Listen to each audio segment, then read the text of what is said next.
यो सक्दो सेयर गरेर यो भिडियो चाहिँ यातायात कार्यालय चाबेलसम्म पुग्नुहोस् है, सक्दो सेयर गरिदिनुहोस् है साथीहरू।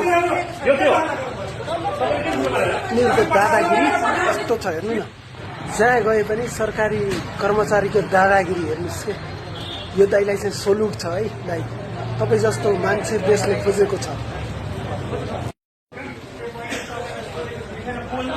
हेर्नु न दादागिरी कस्तो छ, लास्टै दादागिरी मात्रै हो कि कर्मचारी जे सोध्दा त डर छैन, सोध्दा पनि उनीहरू कराउने एउटा केही स्किम झिक्यो त हाम्रो ब्रेक टाइम भयो भन्छ।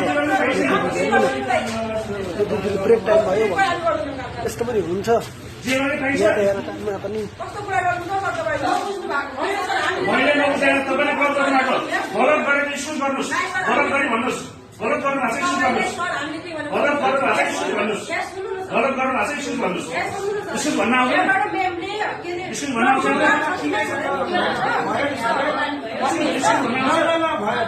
उहाँहरूले चाहिँ ब्लड पनि पैसा काट्नुहुन्छ, आँखा गरी पैसा काट्नुहुन्छ, तर ब्लडको चेकै नगरी पठाइनुहुन्छ क्या मान्छे।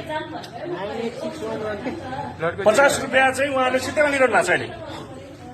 त्यस्तो हो, त्यो तरिका हो। म हेरिरहेको छु 5 जना मेरो छोरी हो क्या, 5 जना चाहिँ यहाँबाट चाहिँ निस्केर गए, कसैको पनि ब्लड चेक भयो तर उहाँले रसिद सबै दुइटै काट्नु भएको छ। आँखाको नि काट्नुहुन्छ, ब्लड पनि काट्नुहुन्छ, तर ब्लडको रिपोर्ट उहाँले लिनुहुन्न।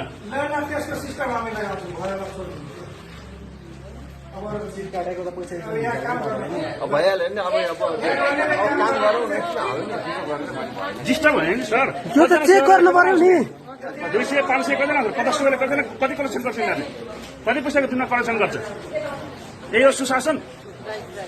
खटाहरू अझ स्कुल पनि गर्नुहुँदैन यार, मोबाइल चलाएर पुरा चाहिँ तपाईँ घर हो यो कि कार्यालय हो तपाईँको? यो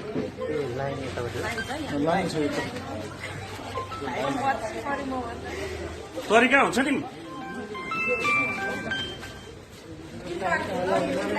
फटाइ पनि सिधै फटाइ गर्ने यार। कहाँ हो तपाईँहरूको हाकिम अफिस, कहाँ हो, कति नम्बर हो? कति नम्बर भन्नुहोस् न,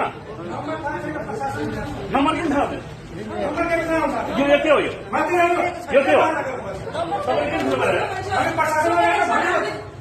तपाईँको नम्बर थाहा हुँदैन किन? के नम्बर? यो यातायात कार्यालय चाबेल हो, बुझ्नुभयो? ए भाइ ठुलो नम्बर नि खालि हटाए मलाई।